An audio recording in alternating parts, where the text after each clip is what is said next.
always been a place its residents are proud of. As the city sees a resurgence of economic activity, more people are moving in.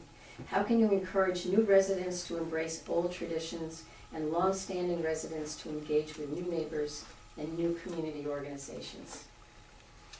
Well, that's a good question. I think with economic development comes, there'll be more money to enhance social programs in town.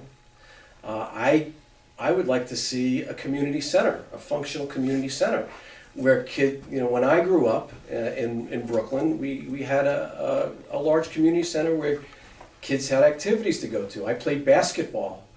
I did other projects. There seems to be no central, other than my kids participated in the JCC, but other than that, there seems to be no cohesive community program going on. I'd like to, if we realign the budget, we'll have money to do other things, like put a community center for kids. People want an animal shelter here. A lot of people, like to deal with animals. There just doesn't seem to be a lot of things happening here that can engage the community because the budget is spent on other things. I think if we could realign the budget, we could provide community activities, more community programs to integrate ourselves as a community. And right now I don't see that going on. You know what, that's something that I'm proud of. If you go around, if you go out throughout the year, how many different programs we've done that we've instituted, the amount of fairs, it's all about getting people out and getting people to intermingle. It's about bringing the old with the new. It's one of the reasons why I brought back the old lights on Broadway. Because I remember that as a child, but somebody who's been living here for the last 10 years doesn't remember that, they never saw it. So what it does is that person that's lived here looks and says, wow, that's how it was when I was a kid. And the new person looks at it and goes, wow, that looks fabulous. It's about changing the atmosphere of the city of Bayonne, and that's what we've done for 3 years. It's why we have the hometown fair, we have the downtown fair, we have the uptown car show. It's why we have musical Mondays. That's why we have music on Broadway at different restaurants and cafes, and coffee shops. It's why we engage with the art community. There was this whole underground art and music community in the city of Bayonne that nobody really knew, that we didn't even know that until you went and tapped into it. And how fast they came out and responded, and it's about bringing people together. As far as a community center, yes, it's still one of my goals in the city of Bayonne, is to have a community center in Bayonne. But if you look at our recreation department run by Pete Amadeo, between our special needs programs and the programs for the kids that we do, even at the library with the library school and everything else, all of this is a direct result of all of it. And this is what it's all about. It's about bringing people out of their house, getting them to intermingle. The more you become a community, the more you become a city. The more you become closer together. The more people interact with one another and enjoy, and you become a safer, better community for that reason. Community engagement, and like Dr. Brown, we have a plan to partner with the Archdiocese to take back one of the vacant Catholic schools. They've laid their fallow, some for over a decade. To create a community center where kids can go, to keep kids off the street at night. Look, I've coached for the better part of the last 2 decades, and I see when these kids have nowhere to go, they wind up in trouble. That, for me, is one of the most important things we can do.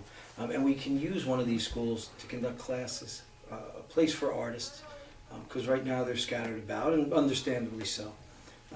In terms of fairs and things like that, this administration has been very good about using the Bayonne Economic Opportunity Foundation to run any type of, whether it's Polish night or Italian night.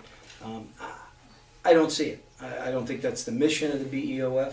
I think the mission of the BEOF is to reach out to the community and bring in people that are impoverished and take care of them. But that's what's gone on for the last 4 years. That's the actual community. The hometown fair is back. It's great. I'm glad it's back. That's 1 day a year.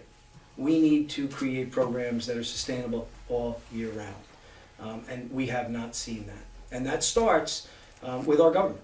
That starts with our government and getting a community center and working out from there. Yeah, I think isolated fairs and just parties that are kind of itinerantly scheduled around town doesn't really create a sense of community. I think what creates a sense of community is community center. where there are activities that are organized, that are ongoing, not just, one day here, one day there, but that are organized, classes, adult education, things like that, can all be brought under one roof. And those types of programs are what creates community, not just, a fair here, a fair there. You need something that's, more longitudinal, more, something that lasts. Thank you, Dr. Brown. Mayor Davis. I have to disagree on both with that, but as far as the BEOF programs that we do, which are ethnic nights and all of that they're actually fundraisers for the BEOF. The BEOF doesn't pay for them, they're fundraisers.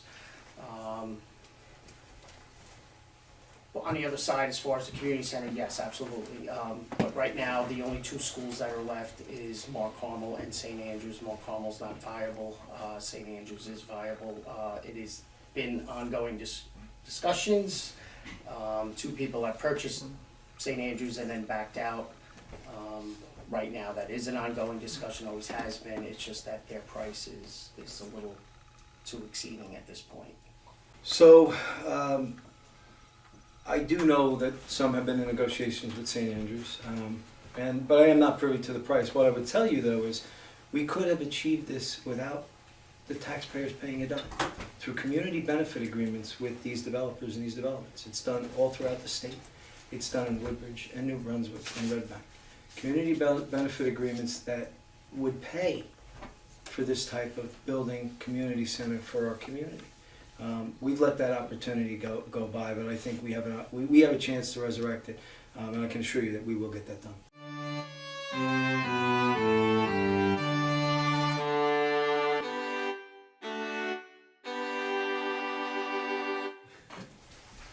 Not all of you grew up in Bayonne, but all of you had some childhood memory, some event that may have shaped your character or changed the direction of your life. What was that moment, and how did it alter you? Mayor Davis. I was probably 18 years old, and I was in front of Parenti's, which was an old tavern on 5th Street. It was EJ's, and then it was Parenti's on 5th Street and the Boulevard. And it was a night where it was kind of raining, so the streets were kind of slick. And if you know the Boulevard coming up from 1st Street all the way up, you get to 5th Street, has a little bend in it to go uptown.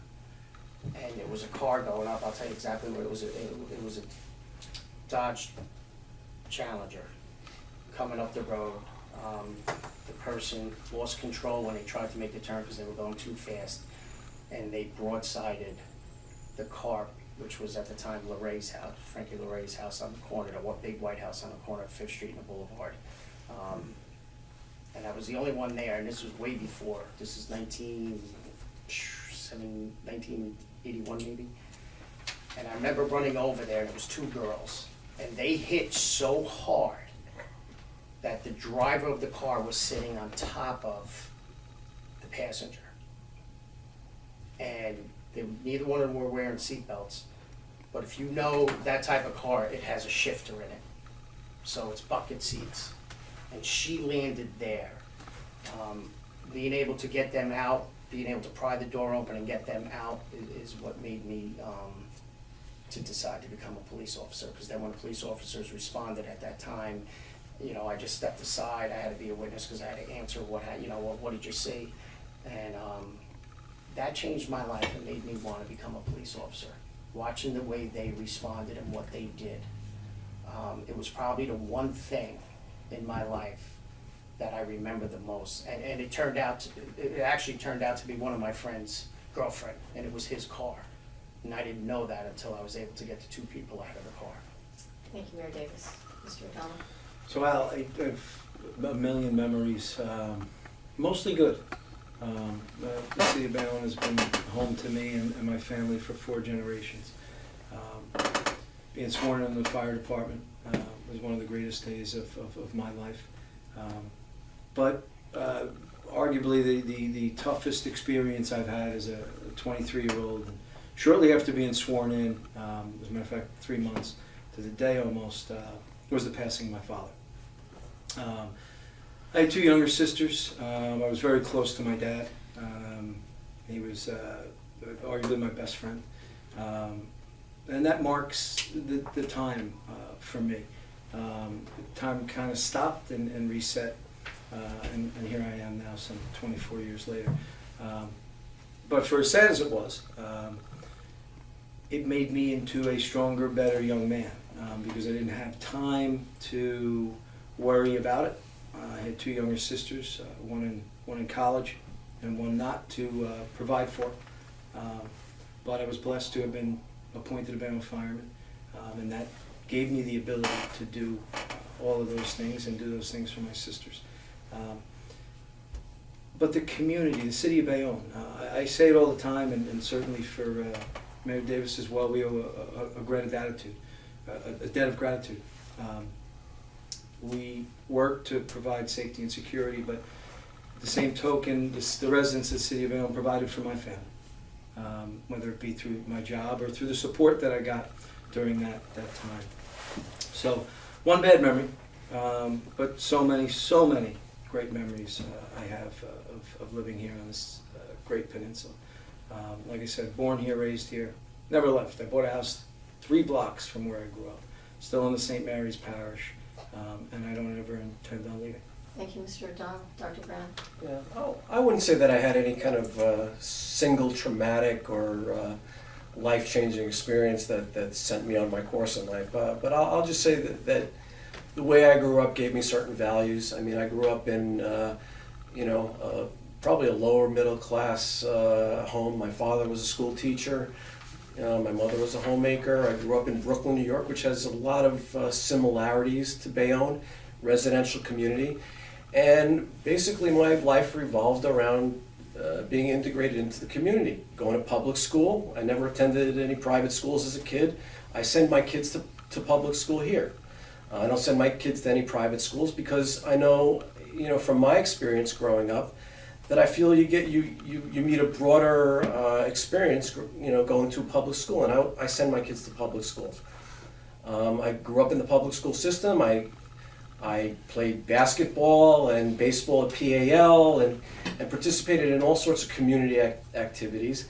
And I always felt like I was integrated into community, and in Bayonne, I want to get the same feeling. And that's why I'm here, and that's why I'm running for mayor. Because I want to bring the sense of community back to Bayonne. I want Bayonne. I want to serve the people of Bayonne rather than serving myself and my cronies and my family. And I want to bring back, sort of a sense of community to Bayonne that it hasn't had.